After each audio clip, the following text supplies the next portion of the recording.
ಸ್ವಾಭಾವಿಕವಾಗಿ ಇವತ್ತು ಈ ಬೆಲ್ಗಾಂ ಅಧಿವೇಶನ ಏನು ನಡೀತದೆ ಅಲ್ಲಿ ಉತ್ತರ ಕರ್ನಾಟಕದಲ್ಲಿ ನಡೀತಾ ಇರೋದ್ರಿಂದ ಸುವರ್ಣಸೌಧದಲ್ಲಿ ಉತ್ತರ ಕರ್ನಾಟಕದ ಭಾಗದ ಸಮಸ್ಯೆಗಳಿಗೇನಿದ್ದಾವೆ ಅವುಗಳ ಬಗ್ಗೆ ಚರ್ಚೆ ಆಗಬೇಕು. ಆ ದಿಶೆಯಲ್ಲಿ ಸರ್ಕಾರ ಬದ್ಧಾಗಿದೆ. ಮೊನ್ನೆ ಮುಖ್ಯಮಂತ್ರಿಗಳು ಕೂಡ ಅವರು ಮುಖ್ಯಮಂತ್ರಿಗಳು ಮತ್ತು ಕಾನೂನು ಸಚಿವರಾದ ಎಚ್ ಕೆ ಪಾಟೀಲ್ ಎಲ್ಲರೂ ಕೂಡ ಚರ್ಚೆ ಮಾಡಿವೆ.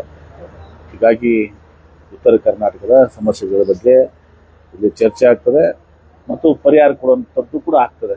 ಉದಾಹರಣೆಗಾಗಿ ತಾವು ಕಂಡಿದ್ದೀರಿ, ಈಗ ಮೊನ್ನೆ ಏನು ಕಬ್ಬು ಬೆಳೆಗಾರರ ಒಂದು ಸಮಸ್ಯೆ ಬಂತು. ಕಬ್ಬು ಬೆಳೆಗಾರರ ಸಮಸ್ಯೆ ಇವತ್ತು ದಿವಸ ಏನಿರುವಂಥದ್ದು, ಕೇಂದ್ರ ಸರ್ಕಾರ FRP ಫಿಕ್ಸ್ ಮಾಡುವಂಥದ್ದು. ಕೇಂದ್ರ ಸರ್ಕಾರ 3,550 ಇನ್ಕ್ಲೂಡಿಂಗ್ HNT ಅಂದರೆ ಹಾರ್ವೆಸ್ಟಿಂಗ್ ಆ್ಯಂಡ್ ಟ್ರಾನ್ಸ್ಪೋರ್ಟೇಷನ್ ಅಂದರೆ ಕಟಾವು ಮತ್ತು ಸಾಗಾಣಿಕೆ ಹಿಡ್ಕೊಂಡು 3,550 ರೂಪಾಯಿ ಫಿಕ್ಸ್ ಮಾಡಿತ್ತು. ಅದ್ರಾಗ ನೀವು 800-900 ರೂಪಾಯಿ ಕಳೆದ್ಬಿಟ್ರೆ 3,700 ರೂಪಾಯಿ ಆಗ್ತಿತ್ತು. ಫಿಕ್ಸ್ ಮಾಡಿದ ಎಷ್ಟು? 3,700 ರೂಪಾಯಿ ಕಟಾವು. ಇದನ್ನ ಹಾರ್ವೆಸ್ಟಿಂಗ್ ಆ್ಯಂಡ್ ಟ್ರಾನ್ಸ್ಪೋರ್ಟೇಷನ್ 3,750 ರೂಪಾಯಿ. 2,750 ರೂಪಾಯಿ, ಸಾರಿ ಕ್ಷಮಿಸ್ಬೇಕು, 2,750 ರೂಪಾಯಿ. ನಾವೆಷ್ಟು ಕೊಟ್ಟಿದ್ದೀವಿ? ಕೇಂದ್ರ ಸರ್ಕಾರ ನೆರವಿಗೆ ಬಂದ್ರ? FRP ಫಿಕ್ಸ್ ಮಾಡೋರು ಕೇಂದ್ರ ಸರ್ಕಾರ, ಅವರು ಫಿಕ್ಸ್ ಮಾಡಿದ್ದು 2,750 ರೂಪಾಯಿ ಮತ್ತು ಇನ್ನೂ ಕಡಿಮೆ ಆಗಿದವ್ರಿಗೆ 2,550 ರೂಪಾಯಿ. 2,550 ರೂಪಾಯಿದಿಂದ 2,700 ರೂಪಾಯಿ ಫಿಕ್ಸ್ ಮಾಡಿದಂಥವ್ರು ಕೇಂದ್ರ ಸರ್ಕಾರದವರು. ತೋರಣಿಕೆಗೆ ಏನಾಗ್ತದೆ ಪಾಪ ಮುಗ್ದ ರೈತರಿಗೆ 3,550 ಅನ್ನೋ ರೈತರನ್ನು ತಿಳ್ಕೊಂಡ್ಬಿಡ್ತಾರೆ. ಹಾರ್ವೆಸ್ಟಿಂಗು ಟ್ರಾನ್ಸ್ಪೋರ್ಟ್ ಅದರಲ್ಲಿ ಒಳಗೊಂಡಿದೆ ಅಂತ ಭಾಳ ಜನ ರೈತರಿಗೆ ಗೊತ್ತಿರಲ್ಲ. ಸರ್ ಬಿಜೆಪಿ ಅವರು ಹೇಳ್ತಾ ಇದಾರೆ, ಇಲ್ಲ ಸರ್ ರಾಜ್ಯ ಸರ್ಕಾರ ಏನು ಕೊಡ್ಲೇ ಇಲ್ಲ, ಎಲ್ಲ ಕೊಟ್ಟಿದ್ರೆ ಕೇಂದ್ರದ್ದೇ ಕೊಡ್ತಾ ಇದ್ದಾರೆ ಅಂತ ಹೇಳ್ತಾರೆ. ಯಾರು ಏನು ಕೊಟ್ಟಿಲ್ಲ. ಇವತ್ತೊಂದು ದಿವಸ ಕಾರ್ಖಾನೆಗಳು ಕೊಟ್ಟಿದವ್ರ ರಾಜ್ಯ ಸರ್ಕಾರ, ಕೇಂದ್ರ ಸರ್ಕಾರ ಏನು ಕೊಟ್ಟಿದ್ದಾರೆ ಸರ್? ಏನ್ರಿ ಏನ್ ಕೊಟ್ಟಿದ್ದಾರೆ ಅಂತ ಹೇಳಿ ನಿಮ್ಗೂ ಗೊತ್ತಿದೆ. 1 ರೂಪಾಯಿ ಕೊಟ್ಟಿಲ್ಲ. ಅಷ್ಟೇ ಅಲ್ಲ, MSP ಈಗ 31 ರೂಪಾಯಿ 6 ವರ್ಷದಿಂದ ಆಯ್ತು. MSP 31 ರೂಪಾಯಿ ಆಯ್ತು, 41 ರೂಪಾಯಿ ಮಾಡ್ಬೇಕು ಅಂತ ಹೇಳಿ ಫಡ್ನವೀಸು ಬರ್ದಾರ. ಅದು ಮಾಡಿದ. ಎಥನಾಲ್ ಇವತ್ತು ನಮ್ಮ ಕೆಪಾಸಿಟಿ ಎಥನಾಲ್ ಖರೀದಿ ಮಾಡ್ತಾ ಇಲ್ಲ. 50% ಎಥನಾಲ್ ಖರೀದಿ ಮಾಡ್ತಾ ಇಲ್ಲ ಅವರು. ಎಥನಾಲ್ಗೆ ಬಹಳ ಇದು ಎಷ್ಟು ಅದಕ್ಕೆ ಪ್ರಚಾರ ಮಾಡಿದ್ರು. ಎಥನಾಲ್ ಉತ್ಪಾದನೆ ಆಗ ಖರೀದಿ ಮಾಡ್ತಾ ಇಲ್ಲ 50%. ಅದೇನೇ ಇರಲಿ, ಏನ್ ಕೊಟ್ರಪ್ಪ ಇವರು? ಮುಖ್ಯಮಂತ್ರಿಗಳು ಪ್ರಧಾನಮಂತ್ರಿಗೆ ಹೋಗಿ ಮನವಿ ಕೊಟ್ಟು ಹೋಗಿದ್ರು. ಭೇಟಿಯಾಗಿ ಖುದ್ದು ಭೇಟಿಯಾಗಿ ಏನಾರು ಮಾಡಿದ್ರ? ಈಗ ಮೆಕ್ಕೆಜೋಳ ಪ್ರಶ್ನೆ ಅದ. 2,400ರಿಂದ 600 ಫಿಕ್ಸ್ ಮಾಡಿ 400 ಫಿಕ್ಸ್ ಮಾಡಿದ್ರು ಯಾರು? 200ರಿಂದ 2,400 ಕೇಂದ್ರ ಸರ್ಕಾರ ಕೊಡ್ಬೇಕಲ್ಲ. ಈಗ ಕೊಡ್ಬೇಕಲ್ಲ.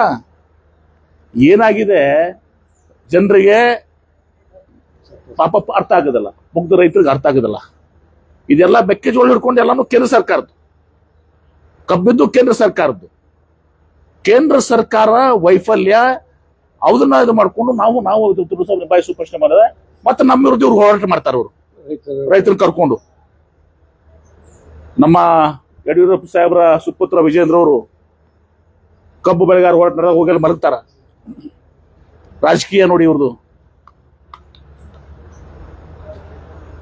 ಅಲ್ಲಿ ಬಿಜೆಪಿ ಸಕ್ಕರೆ ಕಾರ್ಖಾನೆ ಮಾಲಕರಲ್ಲಿ ಬೆಂಗಳೂರು ಮೀಟಿಂಗ್ ಬಂದು ಕೊಡ್ತಾರ. ಈ ಕಡೆ ಸ್ಟ್ರೈಕ್ ಮಾಡೋರು ಇವರೇ, ಬೆನಿಫಿಷರೀಸ್ ಇವರೇ. ಆದ್ರೆ ಒಂದ್ ಹೇಳ್ತೀನಿ, ಮೆಕ್ಕೆಜೋಳ ಆಗ್ಲಿ ಕಬ್ಬಾಗ್ಲಿ ಎಲ್ಲನೂ ಕೂಡ ಇವೆಲ್ಲವೂ ಕೇಂದ್ರ ಸರ್ಕಾರದ ಜವಾಬ್ದಾರಿ. ಇವ್ರು ತಾವು ಏನೂ ಮಾಡ್ತಾ ಇಲ್ಲ. ಆ ಜವಾಬ್ದಾರಿಯನ್ನ ನಾವು ಹೊತ್ತು ಸರ್ಕಾರ, ರಾಜ್ಯ ಸರ್ಕಾರ ಮಾಡ್ತಾ ಇದೆ. ನಮ್ಮ ರೈತರು ಅಂತೇಳಿ ನಾವು ಮಾಡ್ತಾ ಇದ್ದೀವಿ, ನಮ್ಮ ಮುಖ್ಯಮಂತ್ರಿಗಳು ಮಾಡ್ತಾರೆ, ಸಿದ್ದರಾಮಯ್ಯನವರು, ನಮ್ಮ ಸರ್ಕಾರ. ಆದ್ರೆ ಇವ್ರಿಗೆ ನಾಚಿಕೆ ಬರಬೇಕು. ಅದ್ರ ಮತ್ತೆ ರಾಜಕಾರಣ ಮಾಡ್ತಾರೆ. ಹೋರಾಟ ಅಂತೆ, ಕಬ್ಬು ಬೆಳೆಗಾರ ಹೋರಾಟ, ಮೆಕ್ಕೆಜೋಳ ಹೋರಾಟ. ಅರೆ ಹೋಗಿ ಹೋರಾಟ ಮಾಡ್ರಿ ಅಲ್ಲಿ ಪ್ರಧಾನಮಂತ್ರಿಗಳ ಮನೆ ಮುಂದೆ. ನಿಮ್ಮ ಟ್ರ್ಯಾಕ್ಟರ್ ಗಿಟ್ರ ತಗೊಂಡು ಹೋಗ್ರಿ ಅಲ್ಲಿ ಪ್ರಧಾನಮಂತ್ರಿಗಳ ಮನೆ ಮುಂದೆ. ಜನಾರ್ದನ್ ರೆಡ್ಡಿ ಅವ್ರ ಮನೆ ಪ್ರತಿಭಟನೆ ಮಾಡಿದಾಗ ಹೇಳಿದ್ರು ಸರ್, ಇಲ್ಲ CM ಅವರು ರೈತರ ಪರವಾಗಿಲ್ಲ ಅನ್ನೋದನ್ನ. ಜನಾರ್ದನ್ ರೆಡ್ಡಿ ಬಗ್ಗೆ ನಾನು ಮಾತಾಡಕ್ ಹೋಗೋದಿಲ್ಲ. ನನ್ನ ಬಗ್ಗೆನೂ ಮಾತಾಡಿದಾರೆ ಗೊತ್ತದ. ನಾ ಮಾತಾಡಿದಂದ್ರೆ ಬಾ ದೊಡ್ಡದಾಗ್ತದೆ. ಇಡೀ ಜಗತ್ತಿಗೆ ಗೊತ್ತದ ಜನಾರ್ದನ್ ರೆಡ್ಡಿ ಇತಿಹಾಸ. ಇಂಥ ಲೂಟಿಕೋರರ ಮಾತು ಕೇಳಿ ನಾ ಹೇಳಕ್ ದರೋಡಿಕೋರ ರೈತರಿಗೆ ಬಂದು ಸಚಿವರು ರೈತರಿಗೆ ಬಂದು ಯಾರು ಮಾತಾಡಿದ್ರು? ಹೂ ಜನಾರ್ದನ್ ರೆಡ್ಡಿ, ಹೂ ಜನಾರ್ದನ್ ರೆಡ್ಡಿ ಇದು ಜಗತ್ತಿಗೆ ಗೊತ್ತದ. ಏರ್ಪೋರ್ಟ್ ಅಂತ ನಾ ಮಾಡ್ತಿದೀವಲ್ಲ, ಏರ್ಪೋರ್ಟ್ ಕಪಿಲ್ ಸಿಬ್ಬಲ್ ಹಾಕಿ ಇವತ್ತು ನಾನು ಫೈಟ್ ಮಾಡ್ತಾ ಇದ್ದೀನಿ. ಅದ ರಾಜಕೀಯ ಮಾಡಿದ್ರೆ ಬಹಳ ದೊಡ್ಡ ರಾಜಕೀಯ ಮಾಡ್ಬೋದಾಗಿತ್ತು ನಾನು ಏರ್ಪೋರ್ಟ್ ನಲ್ಲಿ. ಚುನಾವಣೆ ಏನು ಚುನಾವಣೆ ರೆಡಿ ಆಗ್ತೇವೆ. ಯಾರು ಜನಾರ್ದನ್ ರೆಡ್ಡಿ ಅವರು. ಈ ಸಲ ಚುನಾವಣೆದಾಗ ಜನಾರ್ದನ್ ರೆಡ್ಡಿ ಸೋಲ್ತಾನ. ಸುಮ್ಮನೆ ವಾಸಲ ಎಲ್ಲೋ ಒಂದು ಹೋಗಿ ಆಯ್ತು. ದರೋಡೆಕೋರು, ಲೂಟಿಕೋರು, ಇವ್ರು ರೈತರಂತಿವ್ರು.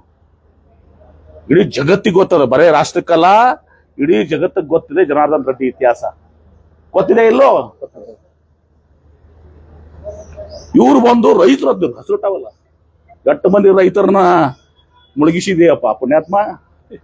ಎಂ.ಬಿ. ಪಾಟೀಲ್ ಹೋರಾಟ ಮಾಡ್ತಾನಂತ, ನಾ ರೈತರಿಗೆ ನೀರು ಕೊಟ್ಟಿದ್ದೀನಿ. ಇವ್ರು ಏನ್ ಮಾಡಿದಾರಂತೆ? ಸರ್ ಈಗ ಎಲ್ಲಾ ಸಂಪತ್ತನ್ನ, ರಾಜ್ಯದ ಸಂಪತ್ತನ್ನ ಲೂಟಿ ಹೊಡೆದು ಆ ಗಡಿನೂ ಕೂಡ ಇದು ಮಾಡಿ, ಅದೇನೋ ಒಂಥರ ದೇವ್ರ ಶಾಪ. ಅಲ್ಲೊಂದು ದೇವಸ್ಥಾನ ಇದೆ, ದೇವಿ ಗುಡಿನೂ ಕಿತ್ತಾಕಿದ್ರು ಅವ್ರು. ಆ ದೇವಿ ಶಾಪ ಹತ್ತಿದೆ ಇವ್ರಿಗೆ. ಓಬಳಾಪುರ ಇಂಥವ್ರು ಬಂದು ರೈತರು ಹತ್ತವ್ರು, ರೈತರು ಹೋರಾಟ ಆತವ್ರು.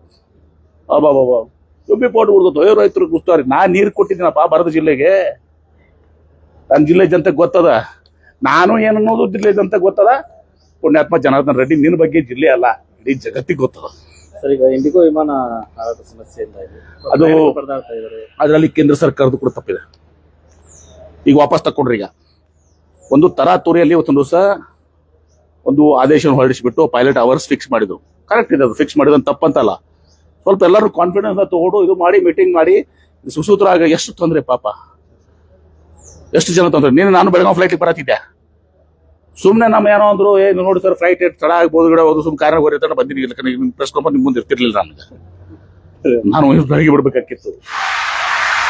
ಬಹಳ ಇವತ್ತೊಂದು ದಿವಸ ಇದು ಕೇಂದ್ರ ಸರ್ಕಾರ ನಿಲುವುಗಳು ಈಗ ವಿಡ್ರಾ ಮಾಡಿದೆ. ಯಾಕೆ ಮಾಡಿದ್ರಪ್ಪ ವಿಡ್ರಾ? ಮಾಡುವಾಗ ತಿಳಿಲಿಲ್ಲ.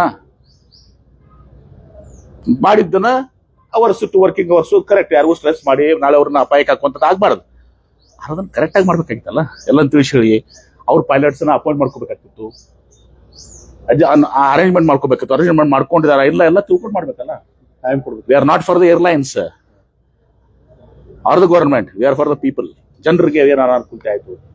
ಬಸ್ ಸ್ಟ್ಯಾಂಡ್ ಅದಂಗ ಆಗಿದ್ದು ಪಾಪ. ಏರ್ಪೋರ್ಟ್ನಾಗ ಕೆಳಗೆ ಕೂತು ಊಟ ಮಾಡ್ತಾವ ಜನ, ಮಕ್ಕೊಂಡವಲ್ಲ ಏರ್ಪೋರ್ಟ್ನಾಗ ಕೊಟ್ರು. ಯಾವ ಪರಿ ಅದು? ಇದೇ ಅಚ್ಚೇ ದಿನ. ಸರ್ ಈಗ ಸಿದ್ದರಾಮಯ್ಯ ಆಪ್ತ ಸಚಿವರನ್ನ ಡಿ.ಕೆ. ಶಿವಕುಮಾರ್ ಭೇಟಿ ಮಾಡಿ 1-to-1 ಮೀಟಿಂಗ್ ಮಾಡ್ತಾ ಇದ್ದಾರೆ. ನೀವು ಇದಿಲ್ಲ ಸರ್, ಅವಾಗ ಕೂಡ ಈಗ ಜಾರಕಿಹೊಳಿ ಅವರು ಕೂಡ ಭೇಟಿ ಆಗಿದ್ರು. ನೀನು ನನಗೂ ಭೇಟಿಯಾಗಿದ್ರು. ಏನೇನು? ನಾವು ಅದಕ್ಕಿಂತ ಮೊದಲು ಭೇಟಿಯಾಗಿದೆ. ಡಿ.ಕೆ. ಶಿವಕುಮಾರ್ ಅವರು ನಮ್ಮ ಕೆಪಿಸಿಸಿ ಅಧ್ಯಕ್ಷರು, ಉಪಮುಖ್ಯಮಂತ್ರಿಗಳು. ಏನ್ ತಪ್ಪದ? ಅಲ್ಲ, ಈ ಸಿಎಂ ಗದ್ದಿಗೆ ಗುದ್ದಾಟ ಮಾರ್ಮೇಲೆ ಭೇಟಿ ಆಗೋದು ಒಂದ್ ಸ್ವಲ್ಪ ವ್ಯತ್ಯಾಸ ಅಂದ್ರೆ ಈಗ ಭೇಟಿ ಆಗಬಾರ್ದು ಅನ್ನಂಗಾಯ್ತದೆ. ಈಗ ಮೊನ್ನೆ ನನಗೆ 3 ಕೆಲಸ ಇದ್ದು. ಒಂದು ಬಬಲೇಶ್ವರ್ ನಂದೊಂದಿದ್ದು, ನಮ್ಮ ಕಟ್ಟಕೊಂಡವ್ರದ್ದು ನಿನ್ನೆ ಕ್ಯಾಬಿನೆಟ್ ನ ಪಾಸ್ ಆಯ್ತು, ನಮ್ಮ ಚರ್ಚಂದು ನಿಮ್ಮ ಸ್ಕಾಡದ್ದು, ಆಮೇಲೆ ಅವ್ರದ್ದೊಂದು ಇನ್ನೊಂದು ಕಟ್ಟಕೊಂಡವ್ರದ್ದು ಕೆನಲ್ ಅದನ್ನ ಕಾಣ ಐತಿ. ಆ 3 ಹೋಗಿ ಆ ಡೇಟಿಗೆ ಬರ್ಸಿದ್ದೀನಿ. ಎಂ.ಬಿ. ಪಾಟೀಲ್ ನಾನು ಮುಚ್ಚಿಬರಿ ಹೋಗಿದ್ವಾ, ಸೀದಾ ಅವ್ರ ಮನೆಗೆ ಹೋಗಿದ್ದೀವಿ. ದೀಪಾವಳಿ ಇತ್ತು, ಗಿಫ್ಟು ಕೊಟ್ಟಿವಿ, ನಿಮಗೂ ಕೊಟ್ಟಿವಿ, ಅವ್ರಿಗೂ ಕೊಟ್ಟಿದ್ದೀವಿ. ಕೊಟ್ಟಾರ ನಿಮ್ಗೆ? ನಮ್ಮ ಹತ್ರ ಮಾತಿಂದ ಕೊಟ್ಟಿಲ್ರಿ ನಮ್ಗೆ ಅಂತಂದ್ರೆ ಕೊಟ್ಟು ಗಿಫ್ಟ್ ಕೊಟ್ಟು ಮಾಡಿ ಅವರು ಫೋಟೋ ಹೊಡೆದ್ರು. ಅಲ್ಲೇ ತಿಂದ್ರು, ತೆಗೆದು ಅಲ್ಲೇ ತಿಂದೇ ಬಿಟ್ರ ಅವ್ರು. ನಮ್ಮ ಮನೆಗೆ ಹೆಣ್ಮಕ್ಳಿಲ್ಲ, ಈಗ ಹೆಣ್ಮಕ್ಳು ಬಂದ್ರೆ ಸ್ವೀಟ್ ತಿನ್ನಕ್ ಬರಂಗಿಲ್ಲ ಅಂತ ಹೇಳೋದ್ನ ಅಲ್ಲೇ. ಏನ್ ಸಂಬಂಧ ಅದ್ರಿ? ನಿನ್ನೆ ನಾವು ಉದ್ಘಾಟನೆ ಇತ್ತು ನಮ್ದು KIDB ಬಿಲ್ಡಿಂಗ್. ಮುಖ್ಯಮಂತ್ರಿಗಳು ಬಂದಿದ್ರು, ಮುಖ್ಯಮಂತ್ರಿಗಳು ಮಂಡ್ಯ ಹೋಗೋದಿತ್ತು ಏನ್ರಿ. ಅವ್ರು ಬೇಗ ಹೋದ್ರು, ನಂತರ ಅಧ್ಯಕ್ಷ ಬಂದ್ರು. ಅವರು ಕುಲ್ಲ ಇದ್ರು, ಆರಾಮ್ 1 ಗಂಟೆ ಕಾಲ ಕೂತ್ರು. ನನ್ನ ಮೀಟಿಂಗ್ ಇತ್ತು, ಜಲ್ದಿ ಎದ್ದು ಹೋಗ್ರಿ ಅಂತ ಹೆಂಗ್ ಬರ್ತದ? ಅವ್ರು ಕುತ್ಕೊಂಡು ನಮ್ಮ ಸೆಲ್ವಕುಮಾರ್ ಅವ್ರಿಗೆ ನಮ್ಮ ಜೊತೆ ಎಲ್ಲ ಫುಲ್ ಇಂಡಸ್ಟ್ರೀಸ್ದು ಚರ್ಚೆ, ಬೇರೆ ಸ್ಟೇಟ್ಸು, ಇದು ಯಾವ್ಯಾವ ಸೆಕ್ಟರು ಏನೇನು, ನಾನು ಫುಲ್ ಒಂದು ಪ್ರೆಸೆಂಟೇಷನ್ ಬೇಕಂತಂದ್ರು. ನನಗೆ ಎಲ್ಲ ಕಡೆ ಹೋಗಿ ಹೇಳಕ್ ಬೇಕಲ್ಲ ನನಗೂ ಅಂತ ಹೇಳಿ. ಕೆಪಿಸಿಸಿ ಅಧ್ಯಕ್ಷನಾಗಿ ಉಪಮುಖ್ಯಮಂತ್ರಿ ನಮ್ಮ ರಾಜ್ಯದಾಗ ಏನೇನು ಹೇಳಕ್ ಒಂದು ಪ್ರೆಸೆಂಟೇಷನ್ ಸದ ಮಾಡಿಕೊಡೋದ್ರು. ನನ್ನ ಮೀಟಿಂಗ್ 2 ತಾಸು ಮೀಟಿಂಗ್ ಲೇಟ್ ಆಯ್ತು. ಅದಕ್ಕೇನಾಗುದು? ಯಾರು ಸಿಎಂ ಕುರ್ಚಿ ಚರ್ಚೆ ಮಾಡ್ಬೇಕಾದ್ರೆ ನಾವು KIDB ಬಿಲ್ಡಿಂಗ್ ಮಾಡ್ತೀವ, ಕೆಪಿಸಿಸಿ ಆಫೀಸ್ನಾಗ ಮಾಡ್ತೀವಿ, ಡಿ.ಕೆ. ಶಿವಕುಮಾರ್ ಅವ್ರ ಮನ್ಯಾಗ ಮಾಡ್ತೀವಿ, ಸಿದ್ದರಾಮಯ್ಯ ಅವ್ರ ಮನ್ಯಾಗ ಮಾಡ್ತೀವಿ, ಅಥವಾ ಅವ್ರು ನಮ್ಮ ಮನ್ಯಾಗ ಮಾಡ್ತಾರ. ಬ್ರೇಕ್ಫಾಸ್ಟ್ ಕರೆ ಕೂರ್ತೀವಿ, ಲಂಚ್ ಕರೆ ಕೂರ್ತೀವಿ, ಡಿನ್ನರ್ ಕರೆ ಕೂರ್ತೀವಿ. ನೀವು ಯಾಕಪ್ಪ ಮೀಟಿಂಗ್ ಆಗುವಾಗ ತಾವು ಮಾಡ್ತಾ ಇದ್ರೆ ನಮ್ಮನ್ನ ಗಣನೆಗೆ ಈಗ ನಾವು ಡಿನ್ನರ್ ಕರಿತೇವೆ. ನಾವೀಗ ನಾವು ಡಿನ್ನರ್ ಮಾಡ್ತಾ ಇದ್ದೀವಿ. ಬಿಜೆಪಿ ಅವರು ಕೋಳಿ ಮಾಡಿದ್ರು, ನಾಟಿ ಕೋಳಿ ಸರ್ಕಾರ ಅಂತ. ಅಂದ್ರೆ ಸಿದ್ದರಾಮಯ್ಯ ಅವ್ರನ್ನ ಮನಿ ಕರೆದಿದ್ರು ಸರ್ ಡಿ.ಕೆ. ಶಿ ಅವರು ನಾಟಿ ಕೋಳಿ ಕೊಟ್ಟಿದ್ರು, ಅದಕ್ಕೆ ನಾಟಿ ಕೋಳಿ ಸರ್ಕಾರ ಅಂತ ಹೇಳಿ ಬಿಜೆಪಿ ಅವರು ಇದು ಮಾಡ್ತಾ ಇದ್ದಾರೆ, ಸಿಂಬಲ್ ಮಾಡ್ತಾರೆ. ಇದೆಲ್ಲ ಯಾರು ನಡಾಳಿ ಅವರು ಏನ್ ಮಾಡಿದ್ರು? ನಾಟಿ ಕೋಳಿ ಸರ್ಕಾರ ಅಂತ. ಹೌದಾ? ನಾಟಿ ಕೋಳಿ ಹೌದಾ? ಸರ್ ಇದು ಸರ್ ಈಗ ರಾಜ್ಯ ಬಿಡಿ, ಸರ್ಕಾರ ಇವೆಲ್ಲ ಈ ಚಿಲ್ಲರೆ ವಿಚಾರಗಳು ಇವೆಲ್ಲ. ಸರ್ ಬದಲಾವಣೆ ಅನ್ನೋದು ಇದು ತಾತ್ಕಾಲಿಕ ಬ್ರೇಕ್ ಅಂದ್ರೂ ಕೂಡ ಒಳಗಡೆ ಹೊಗೆ ಆಡ್ತಾ ಇದೆ ಅನ್ನೋದು ಕೂಡ ಕೇಳಿದೆ. ನಾವ್ ಹೇಳಿವಲ್ಲ, ನಮ್ಮ ಪಕ್ಷದಾಗ ಹೈಕಮಾಂಡ್ ಇಸ್ ಸುಪ್ರೀಂ. ಸಿದ್ದರಾಮಯ್ಯನವರು ಹೇಳ್ಯಾರ. ಏನ್ ಹೇಳ್ಯಾರ? ಹೈಕಮಾಂಡ್ ಏನ್ ಹೇಳ್ತದೆ ನನಗೂ ಅನ್ವಯ ಆಗ್ತದೆ, ಡಿ ಕೆ ಶಿವಕುಮಾರ್ ಅನ್ವಯ ಆಗ್ತದೆ, ಕಾಂಗ್ರೆಸ್ ಪಕ್ಷಕ್ಕೆ ಎಲ್ಲರಿಗೂ ಅನ್ವಯ ಆಗ್ತದೆ. ನಮ್ಮ ಹೈಕಮಾಂಡ್ ಯಾರು? AICC ಅಧ್ಯಕ್ಷರು ಮಲ್ಲಿಕಾರ್ಜುನ್ ಖರ್ಗೆ ಅವರು, ರಾಹುಲ್ ಗಾಂಧಿ ಅವರು, ನಮ್ಮ ವಿರೋಧ ಪಕ್ಷದ ನಾಯಕರು, ನಮ್ಮ ಕಾಂಗ್ರೆಸ್ ಪಕ್ಷದ ನಾಯಕರು ಸೋನಿಯಾ ಗಾಂಧಿ ಅವರು.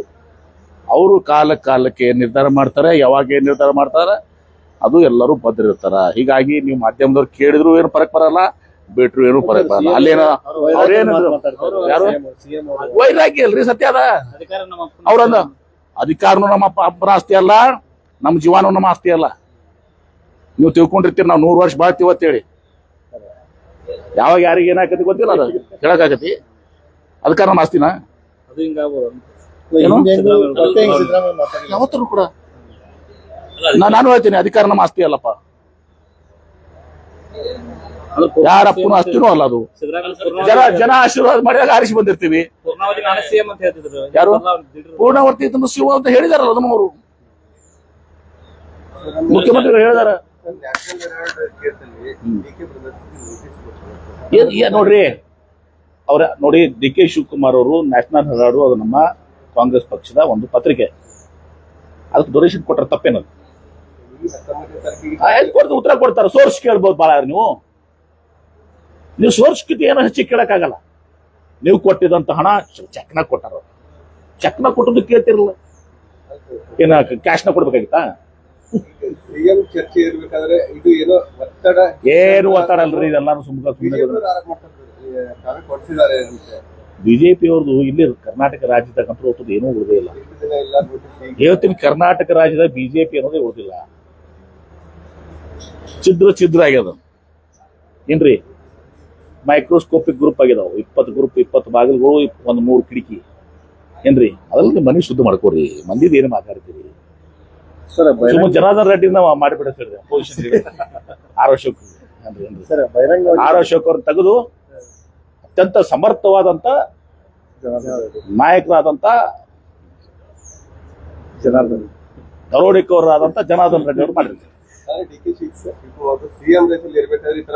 ಅರೆ ಇವೆಲ್ಲ ಏನಾದ್ರು ಉತ್ತರ ಕೊಡ್ತಾರೆ, ಏನಾಗುದಲ್ಲ? ಏನಾಗುದದ್ರಿ? ನಾ ಯಾವ ಬ್ಯಾಂಕ್ ಅಕೌಂಟ್ ಕೊಡ್ತಾರಪ್ಪ, ಸೋರ್ಸ್ ಕೊಡ್ತಾರ, ಅವ್ರಿಗೂ ಗೊತ್ತಿರ್ತಾವ, ಸ್ವಲ್ಪ ಕೊಟ್ಟಿರ್ತಾರ. ಸರ್ ಈಗ ಬಹಿರಂಗವಾಗಿನೇ ಕೆಲವರು ಡಿ ಕೆ ಶಿವಕುಮಾರ್ ಪರವಾಗಿ ಬ್ಯಾಟ್ ಬೀಸಿದ್ರು, ಕೆಲವೊಬ್ರು ಸಿದ್ದರಾಮಯ್ಯ ಪರವಾಗಿ ಬ್ಯಾಟ್ ಬೀಸಿದ್ರು. ತಪ್ಪೇನದ್ರಿ? ನೋಡ್ರಿ, ಎಲ್ಲರಿಗೂ ತಮ್ಮ ಫಾಲೋವರ್ಸ್ ಇರ್ತಾರ. ಅವ್ರವ್ರ ಫಾಲೋವರ್ಸು ಅವ್ರು ಮುಖ್ಯಮಂತ್ರಿ ಆಗ್ಬೇಕಂದಿರ್ತದ. ಅವ್ರ ಜನ, ಮತಕ್ಷೇತ್ರದ ಜನ, ಜಿಲ್ಲೆ ಜನ. ತಪ್ಪೇನಿದೆ ರೀ? ಎಷ್ಟೋ ಶಾಸಕರು ತಮ್ಮ ಶಾಸಕರು ಮಂತ್ರಿ ಆಗ್ಬೇಕಂತದ. ತಪ್ಪೇನದ್ರಿ? 130 ಜನ ಶಾಸಕರು, 30-40 ಜನ ಶಾಸಕರು ಒಟ್ಟು ಅರ್ಧದ ಮಂತ್ರಿ ಆಗಕ್ಕ. ತಪ್ಪೇನಿದೆ? ಸರಿ, ಸಿಎಂ ವಿಚಾರದಲ್ಲಿ ಮಂತ್ರಿ ಸ್ಥಾನ ವಿಸ್ತರಣೆನೇ ಹೋಗ್ಬಿಡ್ತಾನೆ. ಬಹಳ ಜನ ಡಿಸೆಂಬರ್ ಆಗ್ತೀನಿ ಅಂತ ಅನ್ಕೊಂಡಿದ್ರು. ಅದು ಪಾರ್ಟಿ ಡಿಸೈಡ್ ಮಾಡ್ತಾರೆ. ಹೈಕಮಾಂಡು, ಮುಖ್ಯಮಂತ್ರಿಗಳು, KPCC ಅಧ್ಯಕ್ಷರು, AICC ಪ್ರಧಾನ ಕಾರ್ಯದರ್ಶಿಗಳು ಎಲ್ಲ ನಿರ್ಧಾರ ಮಾಡ್ತಾರೆ.